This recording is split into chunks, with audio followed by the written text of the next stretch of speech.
Don't even sit. Oh, you can sit. Stand for the pledge. So, that's it.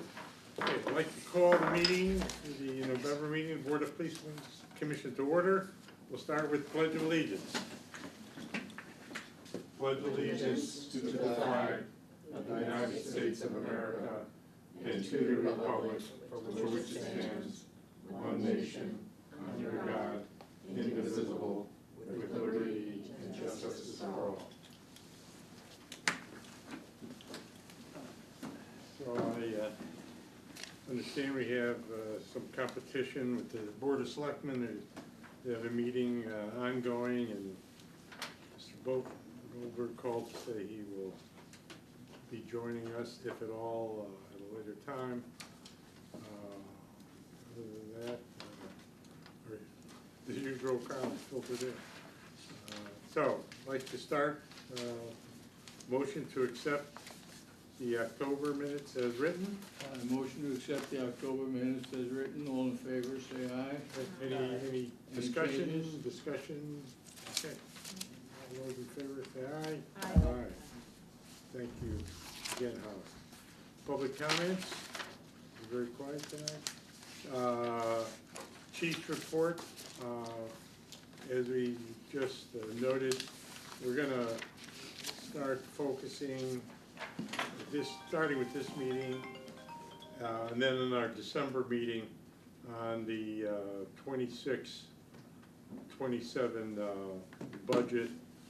Boy, that sounds strange going 26, 27, but that's where we are. So we'll move that to the later in the chief's report, so we can really focus on it and make sure we get through our earlier issues in the chief's report. So, Chief? Okay, we'll start with the monthly training report. Yep. Should be in your handouts you received. Approximately 372 hours of training. Majority of this was required by post for the 3-year rotation of recertification. Myself, Doug, and Jeremy are also in that mix. We're back in class for 8 hours on Tuesday. Questions?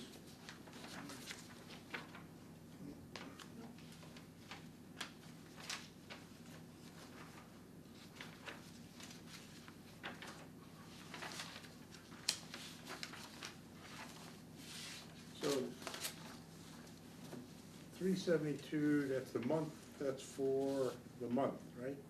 372 hours attend either If you in look at- classroom or some of them they'll do on a Zoom. So the other way to look at this, and one of the things I'd like to think, we take a great deal of pride in is this commission and this department's commitment to training. But if you look at 372 hours, divided by 173 work hours in a month, that's equivalent of 2 individuals a month from the committed resources. And that's pretty dedicated, focused training. I mean, and you know, I know, I think when you joined us, we were way behind in all levels of training. You know, firearms, just you name it, we had postponed it. So it's just a reiteration that says, if you're gonna have a very capable, skilled department, you gotta train them and then retrain them, and it's not because the skills erode, but it's just a reminder and a reinforcement and the integration of any needed policy changes. So anyway, just. I mean, it's essentially 60 hours approximately plus 12 hours of called elective times 34 personnel over 3 years. That's how to accomplish. Some requires overtime at times because you can't get perfect scheduling. Some will do here, we'll sponsor it here in order to get as many as we can at one time. Like the one that Doug, I, and Jeremy attended, that's 8 years, and that was going to be on use of force and the changes. A lot of this driven, as we talked for the last, since COVID, we talked about House Bill 6004. Yes. But if you look at the training at Gen Front, it's bias, bigotry, bias training, implicit bias, CIT, CTI, all that. So that's all required now. So. Question, please, Chief, on method of instruction training for Officer Wells. The last line says, this is mandatory for officers to become a post-certified police instructor. Yes. Does that indicate a possible career change?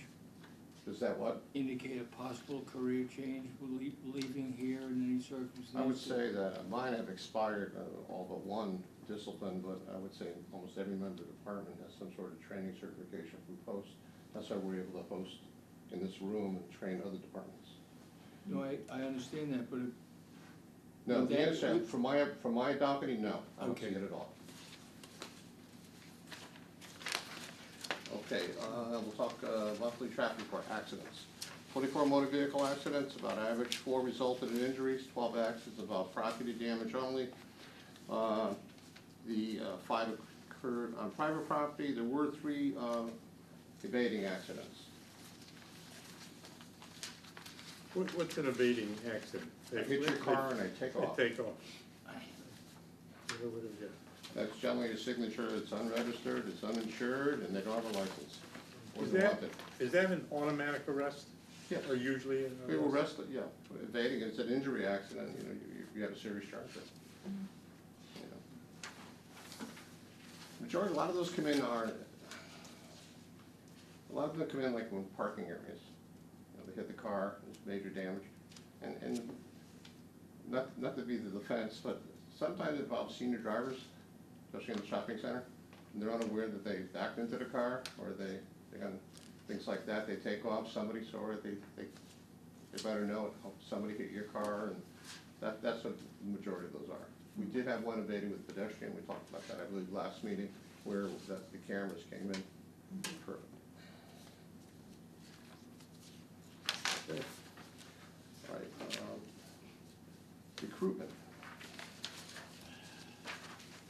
We have 3 young individuals interviewed. We have currently 2 openings. Owen Dunn started this week. He's got a couple more weeks and he's gonna be on his own. He's really caught up to all the training he's required by the state of Connecticut. And hats off to him. He spends his day online doing those courses, and he had a couple. I believe he'll be with us next Tuesday. So we have 2 openings, and we have anticipation of the 3rd opening in January. So we started interviewing people. We're there, we're inviting these folks in. I have no solid lead to give you yet. A lot of them really, you'd think they'd have more commitment, wanting to be in law enforcement. When you sit through do the interview, it's very interesting. There's another exam given recently, 220 applicants statewide. We're gonna see what we can glean from that list. However, Officer Ada LaChance and Sergeant Roy went up to the Middlesex Chamber of Commerce sponsored work fair. They do it at that hotel. It always changes names, right off of Route 72 there in Cromwell. Yeah. They have a big conference set. It's appropriate for conferences. So they were there on behalf, invited by Chamber. They're the only PD there. There was no state police, there was no Cromwell PD, there was no Middletown, which I found fascinating. They went there, they set up, we have a tent with all the logos on it. If you were at the trumpetry, you've seen it. We have the backdrop, we have all the information we hand out. And actually, the Department of Labor was there, and they kind of teamed up with them. And they took some of our information also, and wanted to put it on their site. We said, have at it. So, it was, they talked to a lot of people, and it appears they had a great time. We'll see what that encourages people to take the exam. We've had some people that have asked about Madison, but I got one young lady, she's at Stanford. I'd love to have her come aboard. She scored well on the test, but she was at Stanford. I don't know, that's going to be quite a challenge, even if she went to New Haven Academy. So we're working on it. We're on most of the media and social sites. The response to people has been good. I pray that pensions get restored and we become again a really great place to come and work. So that's about where we're at with the recruitment at this point. We also talked with a dispatcher unrelated to this commission, but hiring the last position for that. So we're filled basically with dispatch? I mean, we're up to... No, we have one opening, and we've been backfilling that with police officers. We've certified 7 people. And quite frankly, I think they're enjoying it. They like having the officer. But that's a discussion on the road, cost analysis with the town, on the town side with, you know, if they ever did a regional dispatch, we'd probably have an officer and dispatcher in this building, because you can't have a dark PD. People come in and make complaints, we do services for them. So, it's not a bad formula. I'm used to that in my background in police departments. It's always good to have a law enforcement in the room when there's something for a law enforcement call, particularly if it's a crisis call. Okay. Community calendar, trunk or treat, we pulled it off. It was heavy rains, the green was soaked.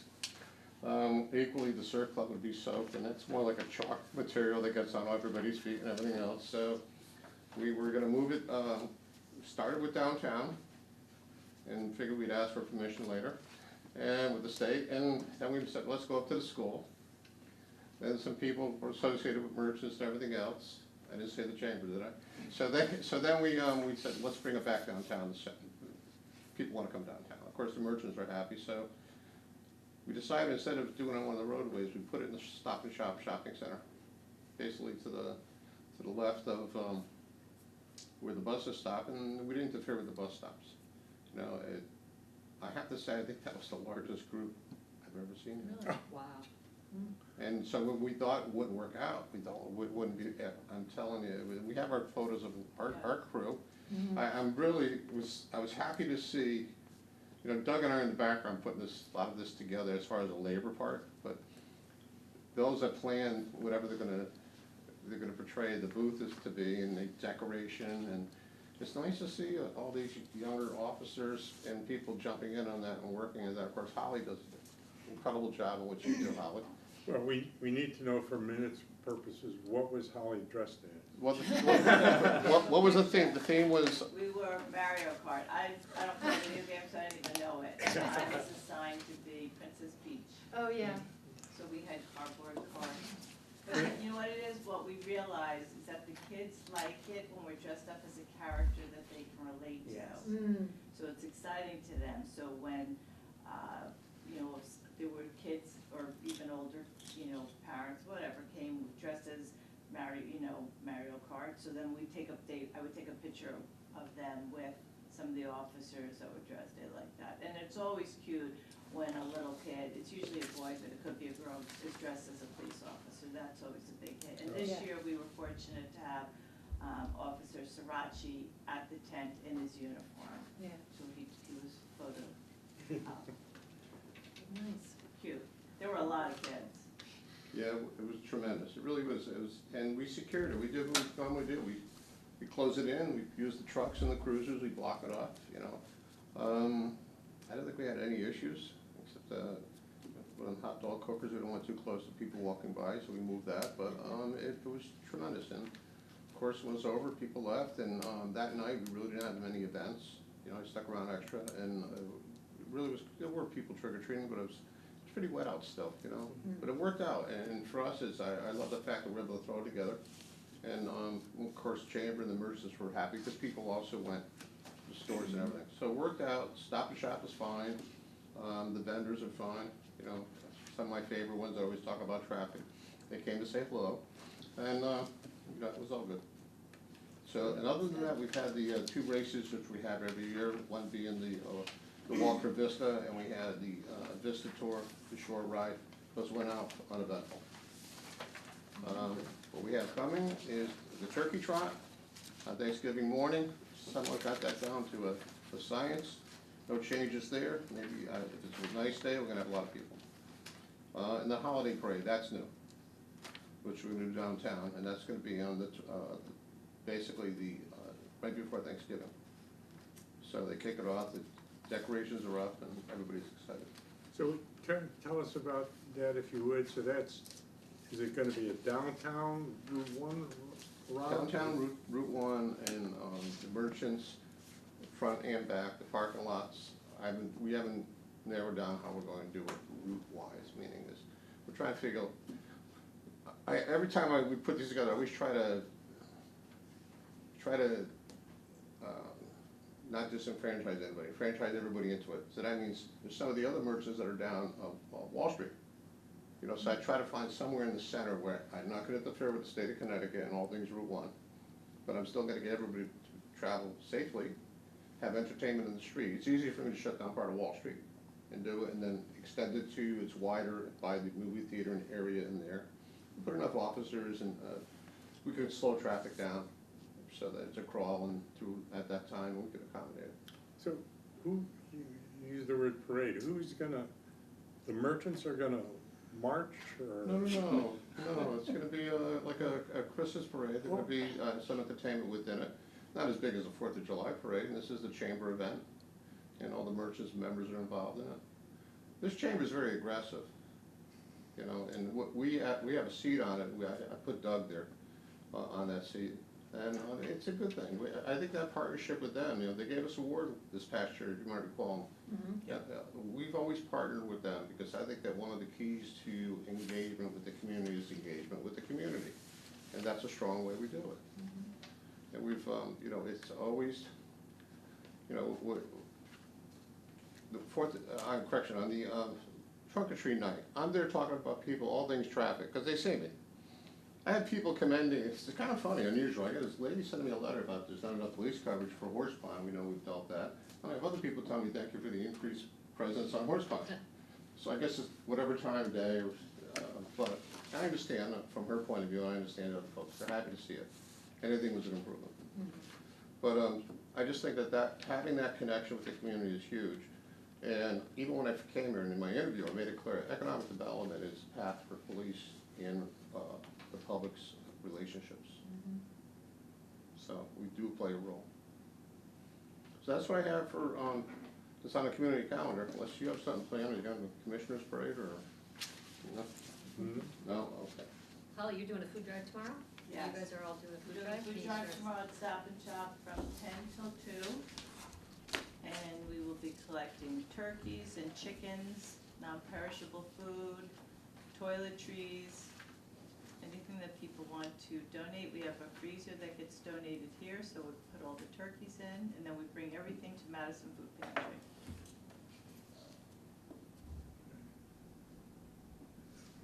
So is that a one-day area? It's a one day, but we collect food here 24/7. I have boxes in the hallway, and if people come in and drop off a turkey, someone in dispatch brings it and puts it in the freezer. Yeah. Holly reminded me, we talked earlier this week, and we'll send out another notice that our December meeting Yes, will not across be the street. here, given the toys and Workshop. everything else. Santa's Yes. workshop. Yes. And, yeah. No one's gonna turn down Miss Peach, I can tell you that. So, okay. Good. Alrighty, let's see, correspondence, regional services. Regional services. Okay, we had a meeting, this first selectman had a meeting with the authorities, people that manage the Valley Shore Regional Dispatch Center, which most of the valley communities are in. The only police department that they technically dispatch is, the calls are forwarded upstairs to state police troop. A lot of those towns are resident trooper programs. In the case of Madison, it'd be the first PD, which they have some excitement to. Some of the locations, we talked about the what-ifs, we talked about processes, we talked about cost analysis. There's always a question of what we actually get. When this first came down the pike from the Capitol, saying how you should regionalize so that we don't have all these PSAP centers, they put in X amount of dollars, and Ed and I were part of one of those meetings, where, you know, Ed had put the meeting together with OSET and DSET, and for the state of Connecticut, and they, you know, the generalization was it was X amount of dollars for each PD, for each, the maintenance cost, the cost of hiring people, the cost of the bill, that that's the case. Gentleman then is gone. There is a new member there, and I was running it, so, but the cost is not the same anymore, it's changed somewhat. So, when we had talked with this, with the first select woman, I said, why don't we just have the meeting, and see if everybody thinks we should go forward and talk about it. They all did. And let's sit down and have a meeting with Ronell Higgins from the commissioner of DESP, and have him get everybody in the room. And then we ask the question, what is the actual, hypothetically, if it's town ABC, what is A, and when they all have 911 centers, what does ABC get? And what if we encourage other towns that don't have a 911 center, but they're part of that network? And we're involved somehow with police, fire, ambulance, and we are on a broad, if you look at the brush, we're the backup for most of these towns. I mean, the ambulance and the fire department, they do a great job backing up other communities, and then of course they come here, but we're on a much larger scale, a very professional scale, and we afford them many, you know, in the case of our medics, it's huge.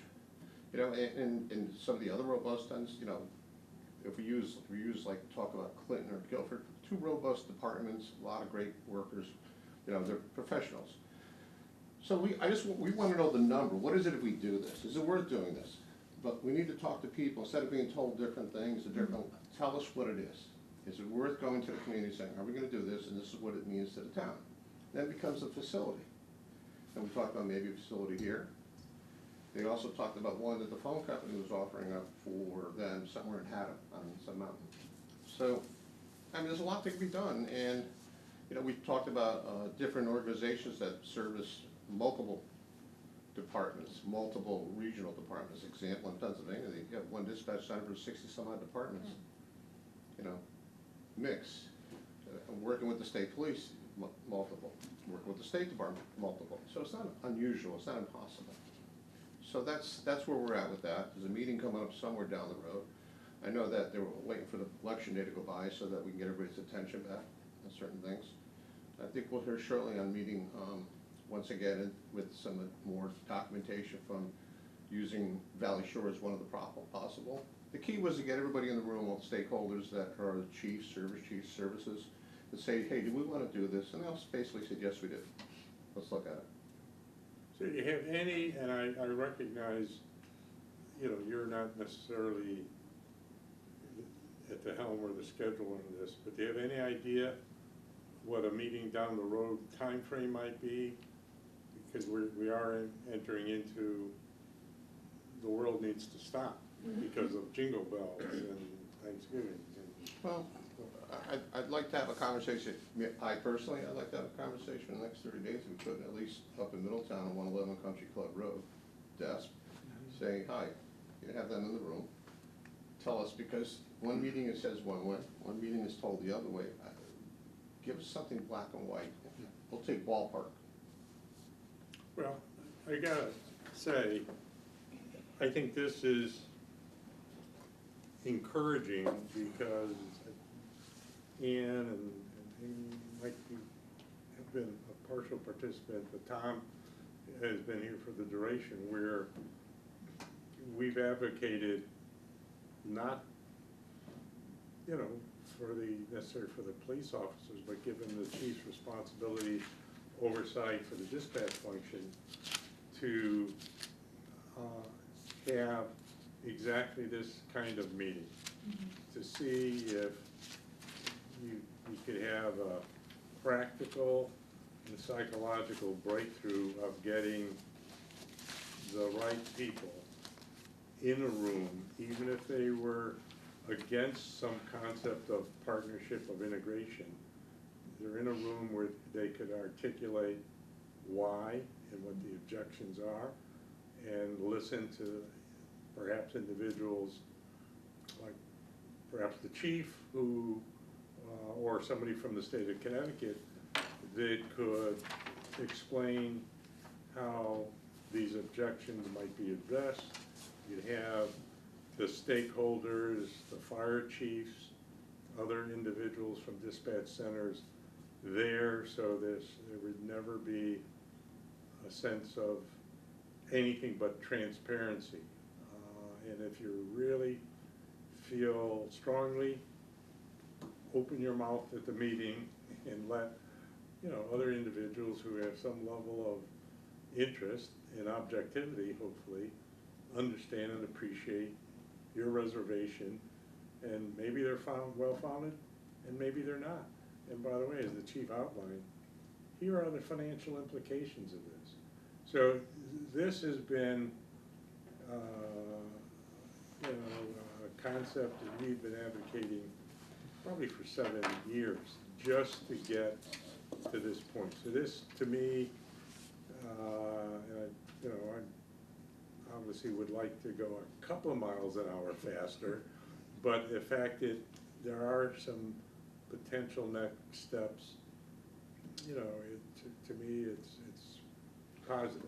Right, but just a clarification, I'm not speaking for the town of Clinton or the town of Guilford. I'm saying that we in the town of Madison, all the Absolutely. services we met, and we would like to go forward, see what is this cost implication, what is the possibility hypothetically, we use Valley Shore as an example, because it is the backup to our department here, especially when lines go down. So, and at that point, if depending on what we get for information, we think it's go forward from there, then I'm sure they'll reach out to our mutual aid contemporaries and see if they have an interest. That's it. Attend or don't attend. I mean, that's, anyway, well, that's helpful. Why don't, you know, it's a regular item on our agenda, so we could just feel the excitement build for the next meeting. Yeah, I think that, I can only speak for the policing aspect. Yeah. You know, I see us, we're more and more, we're talking with, I haven't had to sit down yet, I will shortly, with the new chief in Old Saybrook, but there's a lot of innovative things he'd like to be part of with us, we do with the other departments, going the other way. I'm all for it, he's a very talented young lad, and which they need. And, so we'll see where it goes. I think it might, on the police side, probably whatever would move a lot quicker, but I'm not saying, it depends. I know that, for us, for me, I look at it as, if I regionalize and I used Valley Shore and I was able to put antennas on their towers, I would really hit some of the spots that we're missing here, instead of us constructing a tower. So there's a lot of positives that way. But once again, for Madison, we decided let's look at it and see, and then from that point we'll make a decision, and whether or not we discuss with our mutual aid partners, east, west, and whatever's north. That's Okay. about it. Good. Okay, Correspondence? Just wanna hit that. I have two letters. One letter was complimenting the, in particular, it's, they're complimenting Officer Gonzalez, and of course our office, but listen, I'm good because of the people I work with. This department is as effective as this, because all the great people that work with us. So they're talking about, on behalf of Madison Bicycle and Pedestrian Advisory Committee and the Neck River Elementary School community, they talk about, they had essentially the walk-in ride event there, and which is a success with, of course, the support of the police, particularly for traffic control and allowing safety for all the people that participate. Jess Jassoff, who's one of the organizers, was very, very appreciative for everything we've done. They sent an email and, of course, a letter. Second one was the letter I spoke of in regards to a woman who was walking horsebound. She had, in her interpretation, she had seen the traffic, she thought it was a traffic issue that scared her. It had to do with a family walking on the road and the car sped by her. She waved them to slow down, and the person sped up. And she spoke to how she was, you know, she was shocked that nobody got hurt or struck. When we have the opportunities, and you know that, we've had officers that do patrol and do run radar on that road. We have statistics supporting that. There's also construction going on towards the end, so that's picked up.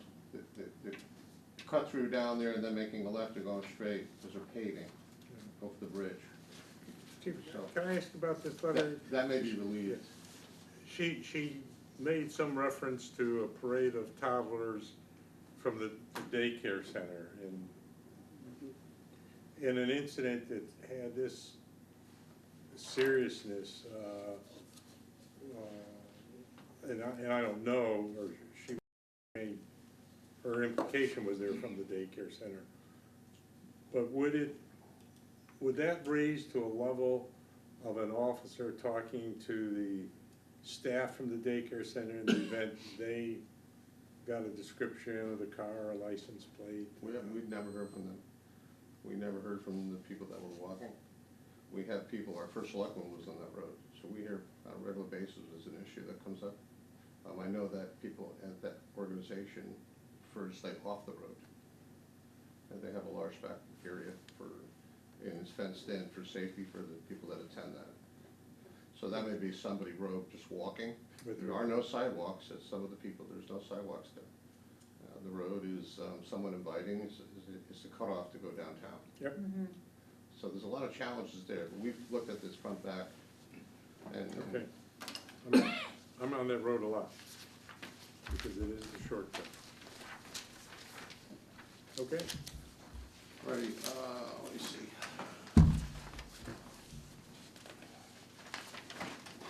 Traffic issues, I did have I got contacted by the engineer from DOT who wanted to talk to me in regards to the development on 450 out by a new road.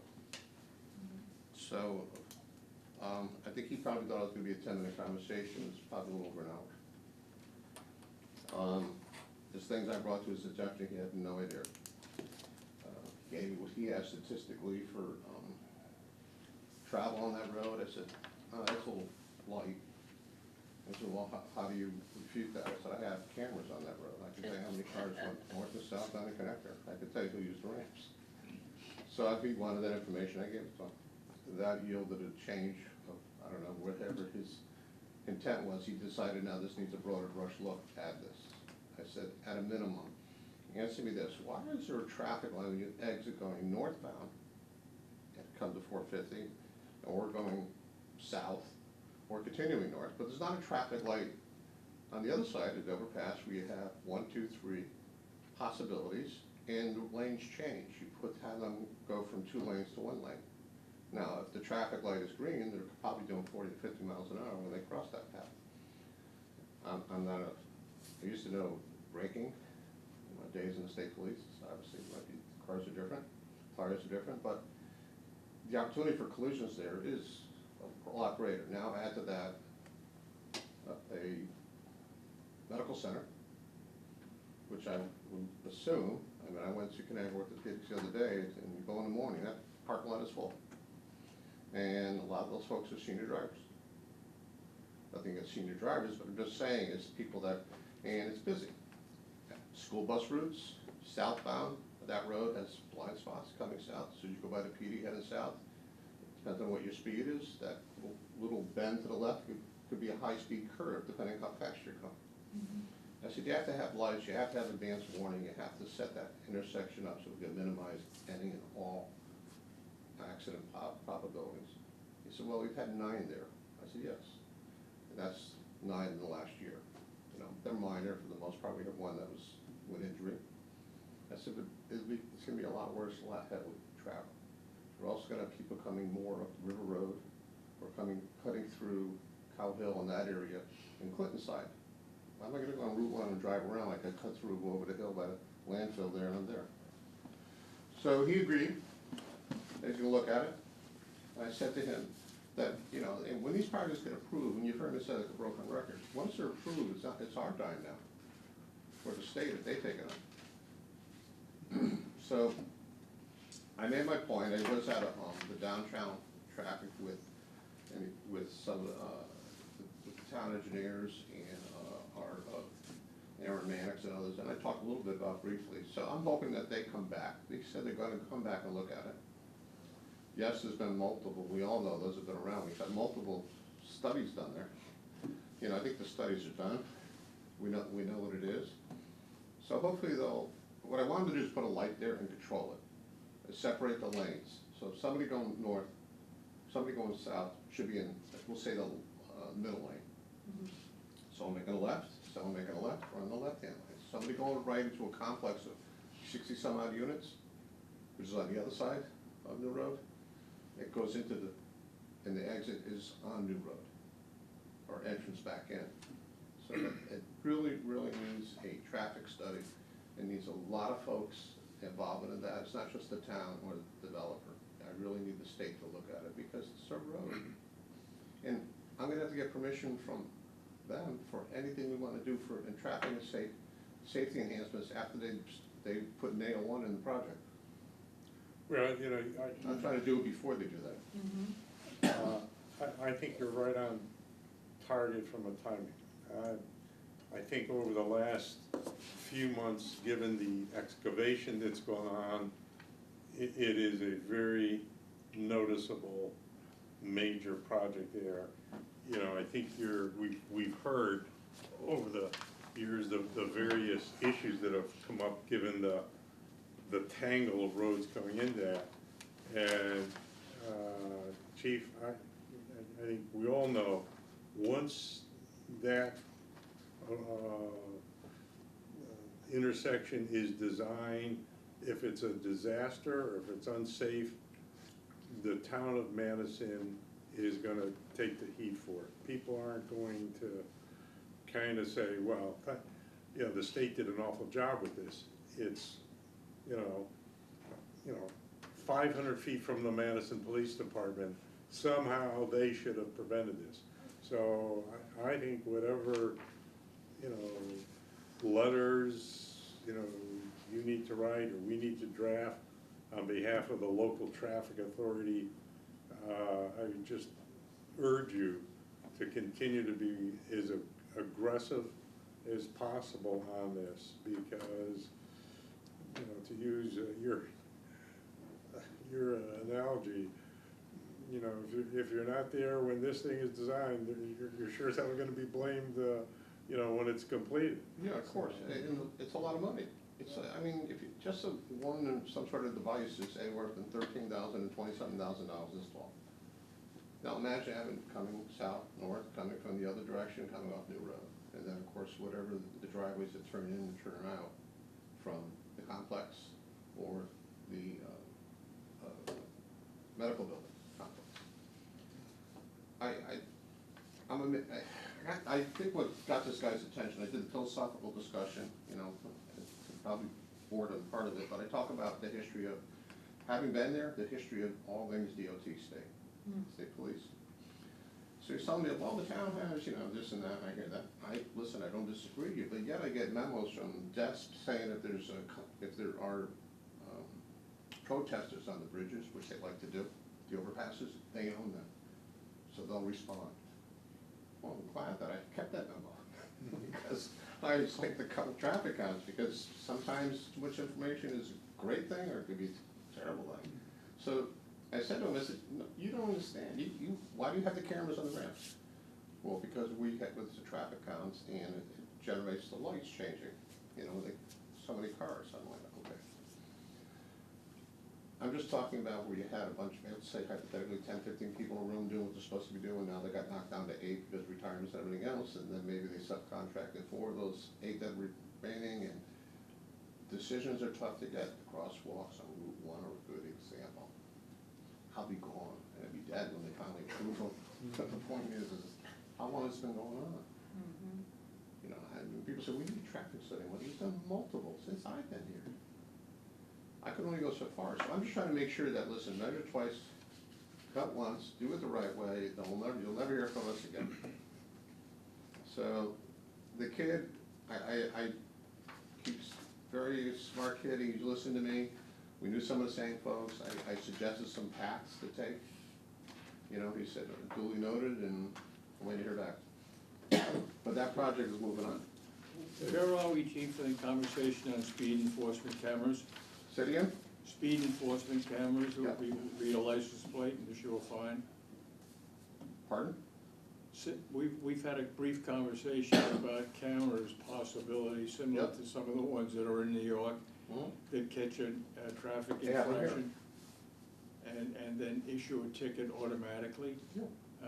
Are we having any ongoing conversation about that? We're all set to roll with our information. You have to pass an ordinance that allows it in your town.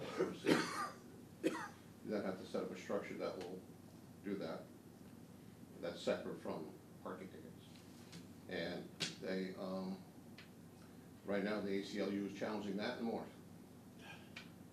So if that gets momentum, and somebody tries to get some sort of action on it, it may question it.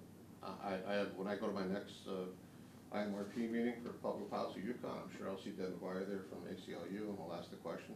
You know, they know we have cameras. I think they're worth their weight in gold. I think that a reasonable expectation of privacy, when you're traveling down a road or going to a supermarket, you're always on camera. You stand in front of an ATM machine, you're on camera. You know, the cars have cameras in them now, people.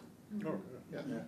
So some cars come with cameras all around them. You know, somebody has an accident with a Tesla, they say, oh, I got the video they got. do. So, it's a changing world, and that's part of what we need to combat crime, is what we need to, I don't disagree with you, I agree with it, but I think the first wave has happened. Middletown's a good example. Right. Incredible. Milford's another, incredible. They brought in a lot of revenue. However, I mean, this meeting's not over, so to speak. This subject, when they discuss it, because there can be those that say, that's developing a lot of money, and we probably should get back on that track, meaning stay low. And I think allow me to put them on the Madison connector. 48,000 cars in a weekend. New gold mine. Well, it could be. I also agree that the money should be put back into public safety. All things public safety, ambulance, fire department, police, towers, radios, equipment, you name it. That argument's going on right now in the town of Clinton. Because they stopped the meeting and process going forward because they're arguing whether the money could be used on sidewalks. So, that's still, that's not dry, that painting, that's still in production. That's, because a lot of people get involved in that to become a discussion back and forth. Out of it will be something, probably some sort of compromise. I can only speak to what we have right now. The cameras that we have are worth their weight in gold. It essentially, a lot of the crime that we had has been reduced tremendously. Clinton got hit, and Clinton has cameras, but Clinton, Old Saybrook, Lyme, northern part of Old Saybrook, Deep River Essex got slammed with auto theft and cars. Yeah, well, more going in cars last weekend.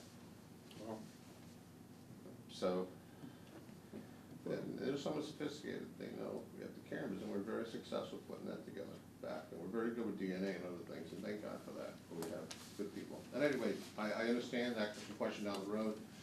The Board of Selectmen have to take up that. They want to pursue that. We've given enough information. At some point, I know the first selectman wants us to do a general presentation to the board. Right. Once again, I want to wait until election day went by, see who's on the boards, and then proceed. well, if Which you're, makes sense. if you're sitting at a traffic light, and you're looking at a green traffic light, and this car blows through an obvious red light, you start to become a believer in terms of, you know, a traffic cam on that light that would generate a license plate and a fine. That's starting to make some sense. I mean, it's different than you're going 58 and the traffic cam picks you up for speeding.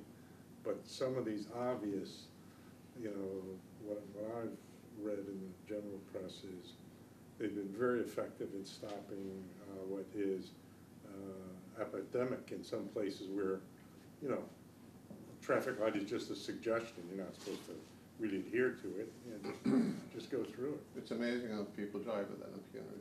Yeah. Well, and we all have seen the Hamo connector. You're flying down that Hamo connector and you've got a yellow. If you're waiting to go on Route 1, you have to wait, because they are coming at 58 miles an hour into Hamo. And that is the one that scares the heck out of me, Yeah. because they're going so, and they have usually a, what do you call it, on the back, a camper. So they are not stopping. And they put the crosswalks to nowhere there. Yeah, that scares me. I asked them, I said, well, what do you mean? So you have crosswalks to nowhere. You tell them I have to have the proper this and that, and it goes to a sidewalk, or they go to nowhere, they just cross the road. I said, someone crossing that road is like, would be, if I gave you an analogy, it'd be like standing behind a shooting range. Yeah, it's terrifying. People fly down there and they go through that light. If you sat there and watched that light look down, you'd see like 5, 10 cars still crossing, and then there's always the occasional that are inbound. So, that's why that's one of the favorite spots for the regional traffic's here. Spend half the day working on that, which we're happy. Okay. So Chief, did you request to the Board of Selectmen to consider an ordinance, or We did, we You talked did, to them. okay. But she wants you to sit down and discuss it, you know, explain it all Yes. out, every step to the full board. Right, But once again, we had to wait for last week to occur. right. So I'm sure we'll be back on track. So that's what we have for traffic issues. Okay. New business. Officer Connor Sriracha, you might recall, he graduated from the Milford Police Academy. He graduated #1. So he will be getting an award, the Luciano Award from the State of Connecticut Chiefs of Police Association. I wanna say it's the first week of December. The date escapes me right now. I will be there. His parents will be there, probably my command staff will be there. In addition to that, the Senate found in their wisdom to make you one of the co-chairs of the Racial Profile Prohibition Project, which works in conjunction with the state Senate and judiciary and public safety and accountability. Okay, so careful what you wish for. So the first assignment I had was I spoke at UConn Law School last Saturday, and with CHRO. It was very interesting. It was a lot of people. I learned a little bit, and I'm sure, hopefully they did. It's amazing the people that come up to you talk about policing them. You know, that you think are informed or not, and not because they want the information, but they don't go to meetings. You know, their work takes them late at night or early, but they don't go to meetings. They try to watch it, but it doesn't work on their schedule. They have kids, whatever. So I did explain to them that we go around the state and we do these basically public presentations with questions, and I've participated in 2 of those, so we can pick up on those again. We go all over the state. We have it in like a town hall in a smaller town. We have it in someone's a university auditorium.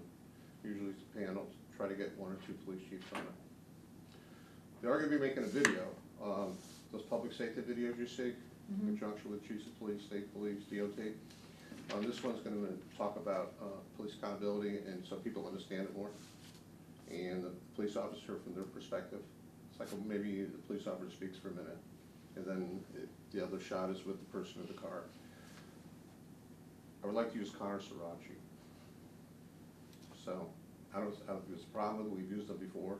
If you go to the IMRP website, I think there's 2 Madison videos on it now. So they try not to identify the car or the officer. They just like they blur a little bit. You see the face. But I think he and one of my other officers. I think I'd like to do it. So what would be his role?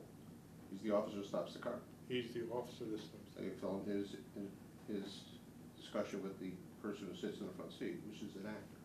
Right. And basically they get the message from his point of view, and they get the message from the person stopped, and then they come in with the chiefs of police and all the association in conjunction with, and for better understanding. Does the actor have a specific focused dialogue, a planned attitude, cooperative, not cooperative? Okay, I we'll miss my wait chance till to the direct movie it. comes out. I'll make an assumption that yes, there is a dialogue. I'll get a copy of it soon. But the point is, they're going to be filmed that very soon. They've used us before in other cameos. We've had, God, it's on part of 48 Hours, Crime TV or something like that. Them here 3 times filmed, and they came and they used the officers kind of like as extras. Yeah. It started with a conversation about what they were doing. We said, "That's not how that's done." It was like processing DNA. They're like, "Really? Tell us about that." And then next thing you know, it's like, "Can we use your officers?" I said, "Sure." And that's how it worked. And they made a donation. So I like the exposure with the town, and I think what I've always admired is the town's been very understanding of my role there in supporting me when we go and we do what we do. Good. So Okay. that's that on that liaison, other state agencies. I see them in meetings, or we talk about different issues all the time. Should we go to the budget? Yeah, go to the budget. Holly, you're on. Now Wait, listen. before we get to that, Holly, can you tell us when that Chief of Police Awards is? Could you let Yes, us know? it is December 9th. December 9th, thank you. And is it in Orange again? It is, Is that the CPCA? I'm not, Right, but where do they host it? Is it like I'm gonna tell you, Vazzi's or yeah. something? No, it's at Bristol, at the big convention. They redid that Oh, hotel, they're doing it that at the- convention center there. What they have is a training in the morning for chiefs of police, and then what they do is they have some vendors there, and they go into at lunch, and they do it during lunch. They generally invite the families, So it's different than what I'm thinking of? Yeah, it's different than the That's what I police thought, okay, commission. yeah, That's a okay, different role than that. got it, thank you. Right, well, Holly, listen, seeing you studied accounting and finance and at Rutgers, and then you got your masters and such, we're gonna start this presentation with you. right? So I don't know if you guys this is on the town website, and this is something that Peggy wanted to have each department's budget on the website so it'd be transparent, so anyone in the public can look at this 24/7. So, Chief, do you wanna give them the handout in case you can't see that far? I don't know. We're fine here, I'm farthest away, I can read the lines. Who's that talking? No, Oh, the whole that's- station. There we go. There we- Got it. There you go. Thank you. So this is the first So- year.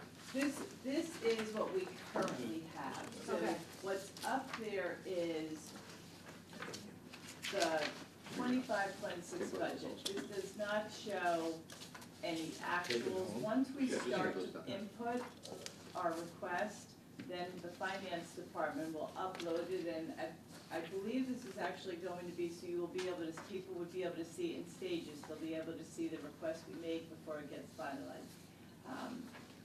The second packet you will get will be numbers I put together, that's the head count, and then there should be another one that looks like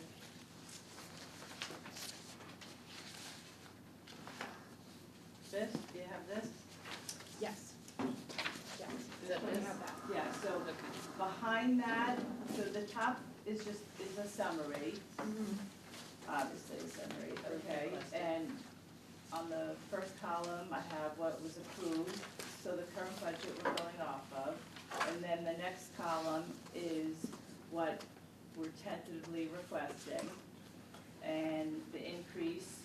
And then the pages after it are, this won't be what we would be submitting, it's just, it's my notes on how we came up with the numbers. And you'll see that the main thing we're requesting for next year is an increase in our training and staff development.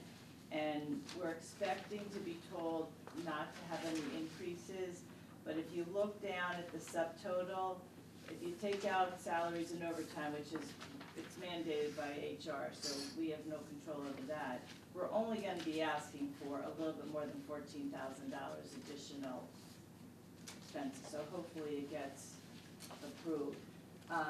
We can go through this, I mean, what you see here, first, the organizational chart, that's the organization that we currently have. And you see on this paper here, we have, it shows that we have the two vacancies, one DeSantos who went to North Haven, Teray who went to Southington, and then another position that we should be getting for January.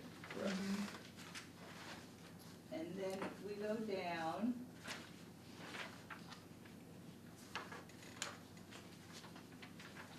I mean, you know, they have nice bar charts, again, just showing, but this is really all past information, so going forward, I mean, to me, it's more about what we currently have and what we think we should have for 27.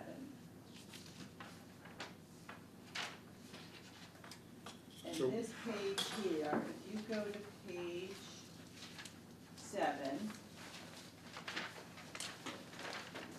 page 7 starts with showing, you know, what the actuals were, then for 22, 23, the last column with dollars is our current approved budget. I don't think we it's have page that one. 7. Yeah, Yeah, don't we have just that. have all the Oh, details no, behind. on this one, sorry, on this. We don't. Oh, we don't have that one. We have these two. Wait a minute, we do have, or we Oh. can. Ed is hogging. So can I ask you a question? Staff Yes. development, does that include sending new officers to the training school and all that? Depends on where they go. So maybe. New Haven does not charge us, Meriden charges us, Bridgeport charges us, Easton would charge us. So this 8, because the majority of the 14 is this 8, right? Yes, So what's the majority of the 8 in staff development? so if you look at the Here we go, second Blue Line page, Corp, active training. so got like it. something like the Blue Line Corp, so that's the shooting trailer, and you could see, in 2024, they charged us $5,000. Oh my gosh. 25, they only went up $500. This year, they went up $2,000. Yeah. Is that the one where we had said like Westbrook was a part of it, or somebody was a part of it, and then they're dropping out? No, that, That's the animal control. Oh, okay. So can we get anyone else to come in on it Well- with this one? Or this because is they just would us? charge you more money Anyway. to So grow they're it. So charging this more is like money a because permit. the stuff, it's more bodies coming in. Got It's it. What happened is They have a base, the company was sold, so my, I mean, I don't know, my guess is when they sold it, they said that you're gonna get this X amount of revenue, and now the new people who bought it are charging more. Okay, so well, we that's the do it majority. independently. That's It the takes us- majority Yeah, of it, almost the and whole we thing. have, $2,200 for EMR recertification. We used to have an organization that, basically did it for free for us, and now that no longer exists. Let me go back to Blue Line. Yeah, Yes, It takes, you have 2 officers at a time to go through the trailer. You have a morning of 2 hours and a morning after the initial shoot. So you have to put basically 30-some odd bodies through that trailer. So think about what that would take for the day. It turns into 2.5, 3 days.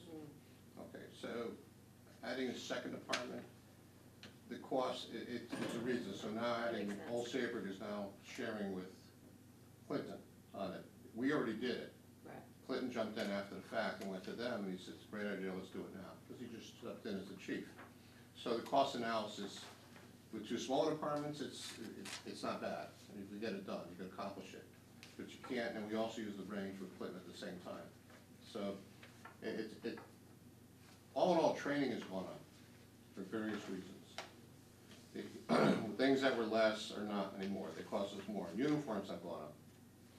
Services that we do, purchase services involving personnel from some other company, that most certainly has gone up. If I may, if I just, no, sure. I want to jump through it with staff development. The training is, as I spoke to, is increased. We try to do as much training as we can in-house.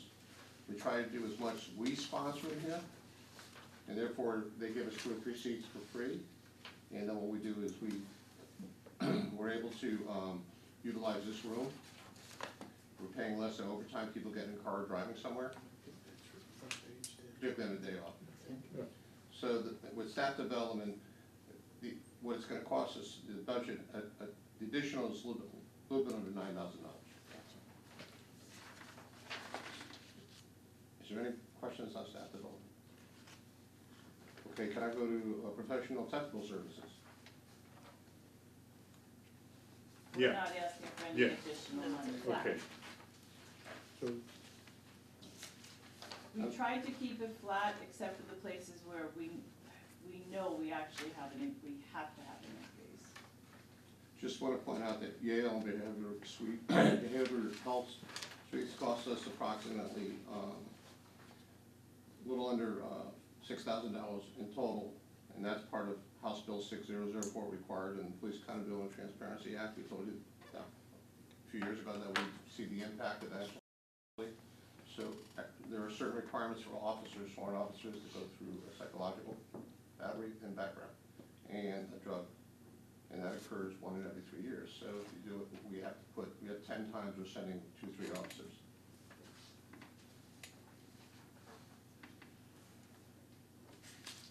so, Chief, this, I'm a step behind. So if we look at the other line accounts, we've got 5 line accounts that we're not requesting any increase for. Correct. I mean, we're most likely will be mandated, not mandated, but strongly suggested we have 0 increases. So we're only putting the increases that we really believe that we have to have. The meeting I had with the first selectwoman and with the finance director was that show increases contractual, the HR they cover on that side, agreements, training, whatever, that's gonna affect your uniform costs, that stuff. Okay, so tell me what's in, give me a general sense, or give us a general sense of what's in police services The and supplies. supplies, So if you go, 148,000. there's 2 pages here. So police services and supplies has a lot of items. I don't list them all. I just Well, went through the things where we have to look for annual subscriptions, annual maintenance. Some of those items did go up, so then we noted it. Well, I could tell you. Sure, give me a- Okay, our next gen system, our CAD system, that's approaching $20,000. our regional agreements with SWAT, our regional agreements with traffic, our regional agreements with accident reconstruction, our regional agreements with the animal control in Clinton, our regional agreements on the range, our regional agreement on the marine boat in Clinton. That's all in there also.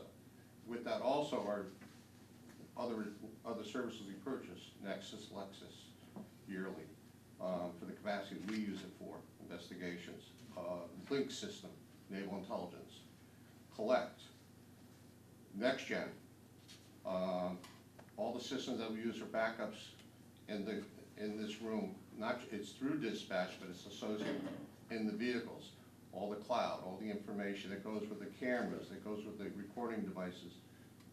So you've got a lot of technology. And that's where that's all in Okay, there. so if I read this, you're telling me none of those are gonna go up? They have, we've, between myself, Captain Harkins, Captain York, we've reached out to most of the Okay. vendors, but we still feel like we have enough room in police services and supplies. Okay. Also, the board hit with something that I feel is good, percentage-wise, I'm gonna go across the street and say that that's why it went up, we're asking for the increase to cover that. I have very little wiggle room, and you and I have talked about this for years, Yeah. so. Well, my only caution is, you know, you make, I think, make us feel comfortable that you and Captain Harkins has walked through and said, well, this is year 2 of a 3-year contract and it's not going up. But if there are other licenses, applications, et cetera, that you don't feel comfortable, then I would say, with all due respect, you know, having a no increase on, you're talking about 150 to 380, 425,000. If you add up all those line accounts that you're saying, we think we can get through the year without. They gave us an additional $23,000 last year in that, and that isn't a line item that we have detailed every single thing. So as you see, I have a lot of line items on here, but there's also, that is also the place where if we need something that we can go to. So we would not be able to account for $147,000 line by line item. And there's some that are picked up by other, example, technology fund with where Art Sickler used to sit. He's gone now, he retired, there's a new gentleman there. Some of the cloud that we, for our recording devices, is part of that is paid through his organization. Some of the technology upgrades, such as laptops, that's paid for that organization. The 4 cameras we're gonna add additionally is gonna come from the small equipment fund. Normally that would be asking for appropriation for that. I think it's gonna give and take. I have no doubt that we're gonna find something that went up, that has been put, Right. I know they told us in a phone call, but Yeah. I think we're gonna see something that's gonna arrive on our desk that's gonna be higher. And at that point, it's made clear, we'll deal with it. We'll bring it to us when it happens. Well, look at it, I lived a life that this is your budget, and by the way, don't even dare ask for an increase. So, I mean, that's the life I lived, but I also, you know, wanna make sure that, you know, there's not an enormous juggling act when you sit there and say, staff uniforms aren't gonna go up. We're gonna hire 3 more officers, but the cost of those uniforms, we can account for.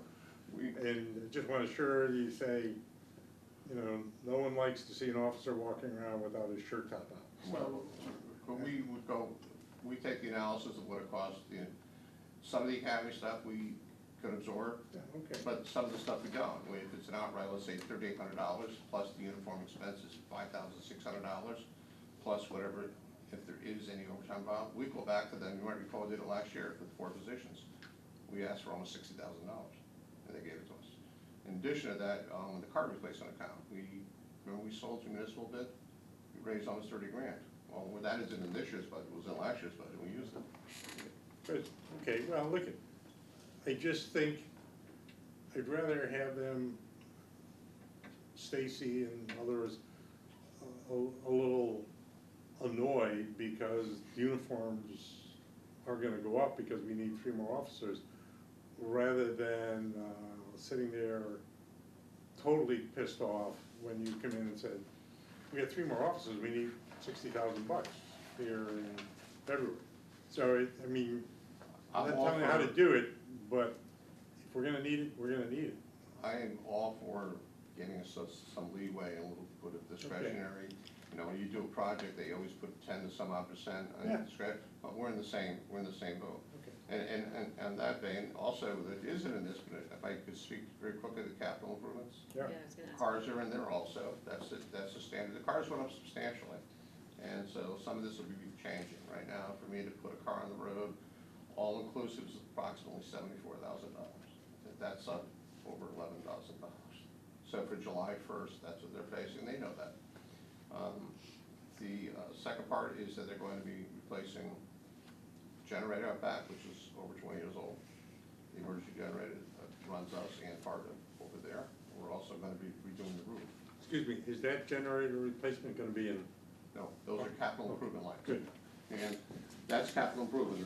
The last part of that is that the 40 by 60 garage is going behind the building, which will start after July 1st. That's under the CIP. To their credit, they took that project at 3 change and brought it up to include heat, water, drains. So it was a lot more than just having you might recall, they were going to use like a barn building.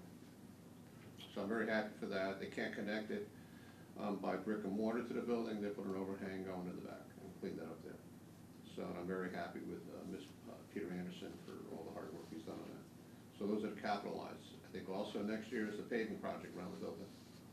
They started, let me see, this will all be repaved. They finished painting the outside of the building.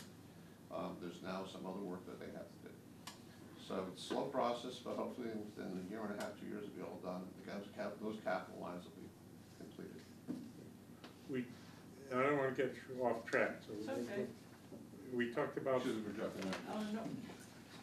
we talked about the 4 additional cameras that we were, That's- anticipate were approved, gonna be approved before. It's been, the board of selectmen will put it forward. It has to have a final approval, I believe, on the board finance side, but the money will come from the small equipment fund. You mean, do we have to wait for July? No, that's something to go in, once after January gets approved.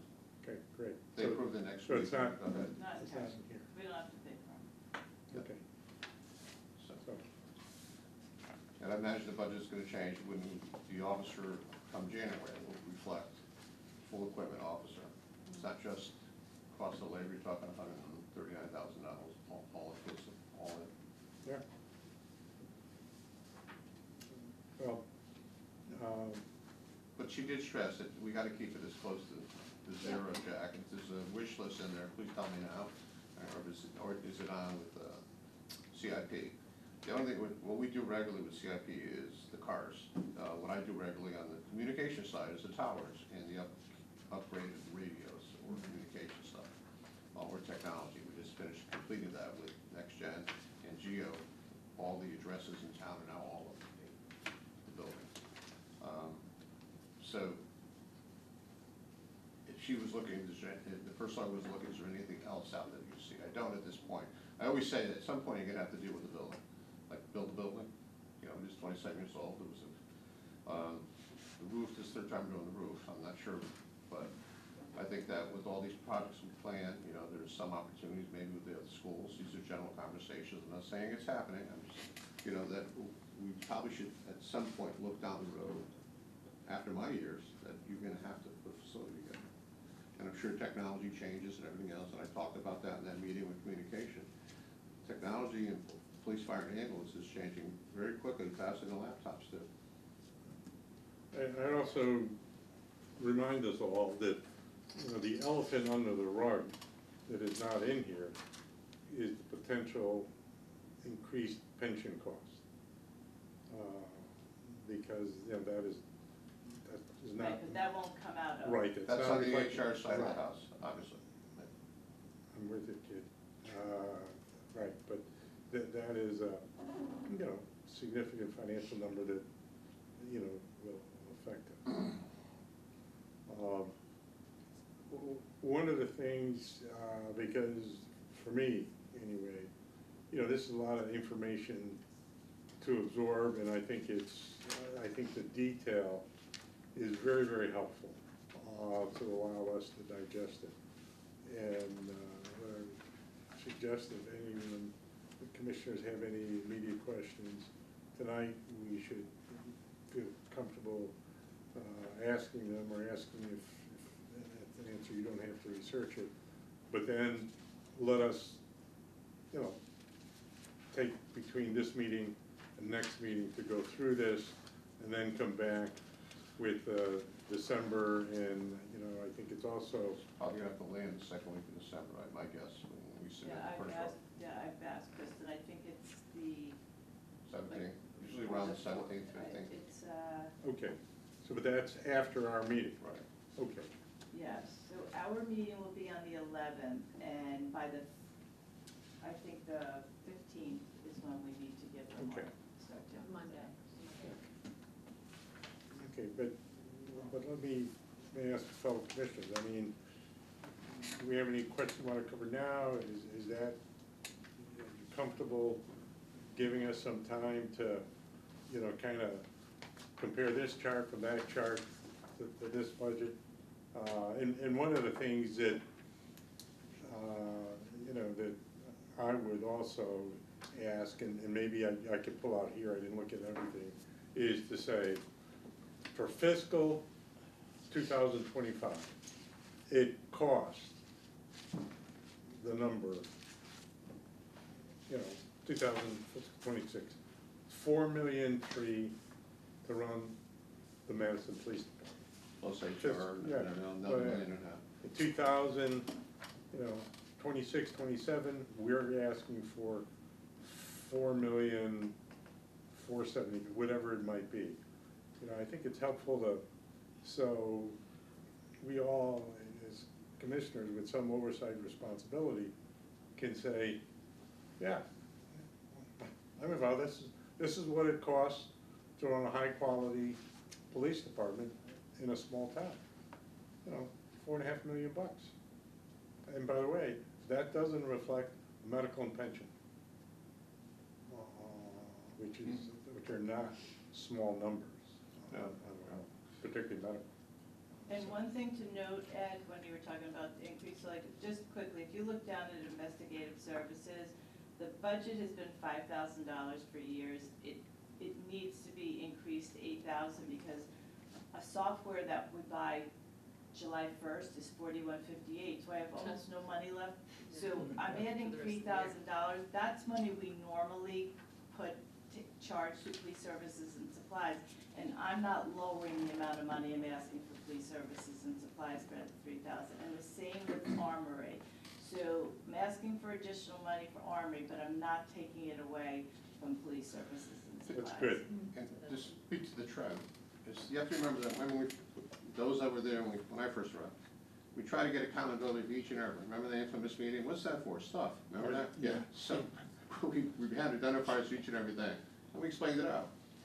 We explained it out to a fault of too much.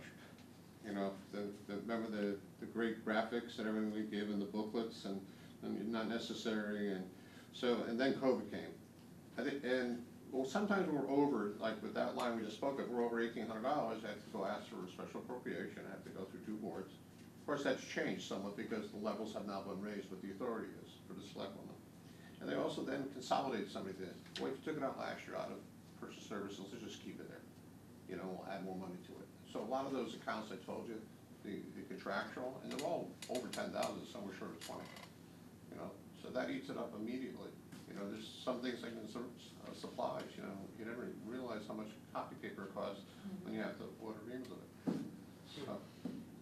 On page 7, it doesn't have fiscal year 25 actual. No, that is, 25 is, this ends, you're talking, wait a minute, ask the question, I'm sorry, guys. It doesn't have fiscal year 25 actual, so through June 30th of this year. That column Right, is that's, not they here. don't have that up there. Oh, so the town hasn't, This This is is the the town site. ground. And they only recently finished the audit Yeah, last month. that was my question, okay. Yes, so okay.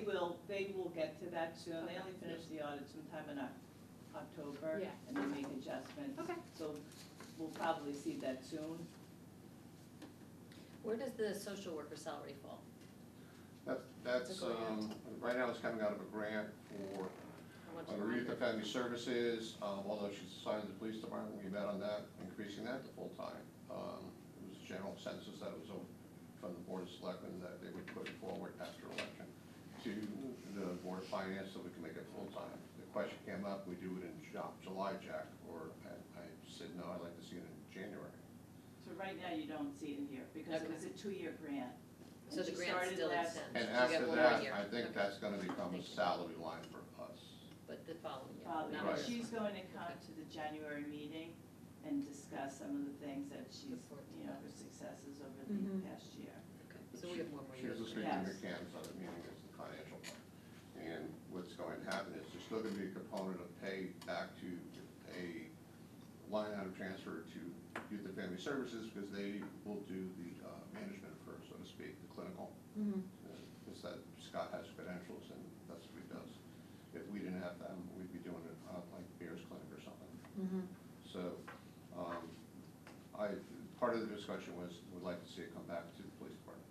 Okay. As far as what she does, we know she does yeoman work, it's incredible what she does, really incredible. And it's worth its weight in gold, it's something we should have done years ago. For the December meeting, the other thing I would request, could you present us, I mean, this information is very, very helpful. Could you present to us, this is the presentation material that we will give the Board of Finance or the Board of Selectmen for their approval? So we have a sense of, okay, this is how it will look, and I suspect it may not be. This is pretty much it. all- It goes in units, this is pretty much what it looks like. Just enter it, it looks like that, and I enter with, there's more space to put some, they want explanations behind it. Yeah. You just can't put in a number. They no longer, I used to do an Excel spreadsheet, very detailed. Mhm. We enter now in units. But yes, I'll give you anything else we have. So, and also we hear from a vendor that it's going to be something, an upward motion cost-wise for something, we'll know probably by then. Okay. Well, this is a helpful start, and it is, look at, you know, I think,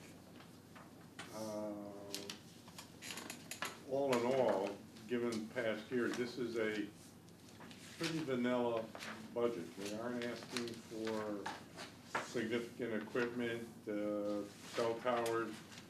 There's not the always, do you really need that officer, you know, request in there, so, you know, hopefully this is, you know, not gonna sail through, but it's certainly gonna be seen as a, you know, reasonable, responsible Well, budget. our reputation is we do usually come in as predicated on need and not on wish, and if something's a wish list, we'll make that very clear. Mhm.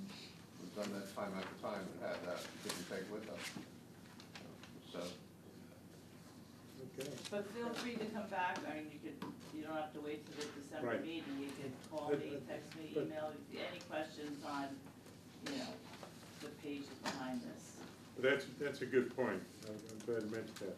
So really, as we go through this, and I know everyone's anxious to get home to go through this, really, text, email Holly, and she'll coordinate with the chief in terms of getting an answer, but, you know, I think we all should be pretty comfortable so that if we conclude, because you don't know what the reaction or other issues the town may face, but if we conclude, hey, the Board of Finance has some unhappiness or some concern or some reservation, we want to be able to show up and, you know, really voice, you know, our strong support for the budget, and also be able to say, wait a minute, we went through this, we understand how it was put together, you know, we understand, you know, why there are some changes and, you know, we really feel it needs to be, you know, approved as it was presented. And I have one more thing for you, just to consider. On the last page, dues, fees, and memberships. Over the years, dues and fees have obviously increased, and all the items, whether they're annual dues, annual assessments, they don't get paid for, but we take them out of police services and supplies. And I had a suggestion to the chief to move them so that we could better look when you're looking, like if I go into Munis and I put in account inquiry, I can see what I put input for dues, fees, and memberships, but then I need to know, oh yes, but I also did SWAT under police services and supplies. It's just a suggestion to add more money to the dues, fees, and memberships budget by putting everything that actually is a dues under dues. Just a better for you suggestion, and we don't Mary. have to, but it's just a suggestion. That's an explanation to Board of Finance / the Finance Director, that she returned that to where it was initially from pre-COVID. Remember I told you they moved these, you know, instead of going for every $1,800 or $2,400 for a special meeting with standard fund one, they've raised the levels that they have approvals for, and that's why, listen, 15 years has always come back on budget for slight, if there's a, even when we've had special appropriations, we've somewhat come back on budget line, you know, just tighten the belt. It's So that's our 20,000, reputation. it's $20,000 on a $4 million budget. This is where it should be. I'm glad you did it that way. Come on, it's 2026. This is what it costs to communicate with other law enforcement agencies and have relationships with them. I'm very happy that they're gonna do the building in the back, get that done finally, that discussion. There's some other discussions for upstairs, for what they could do. But I think they're putting attention back on the police infrastructure, Yeah.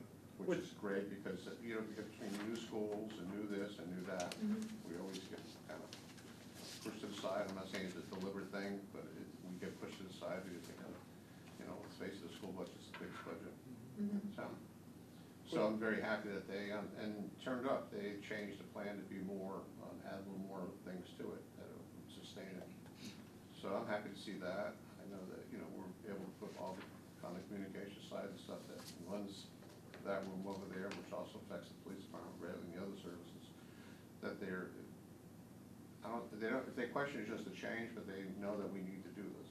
So, so that's supportive in our roles.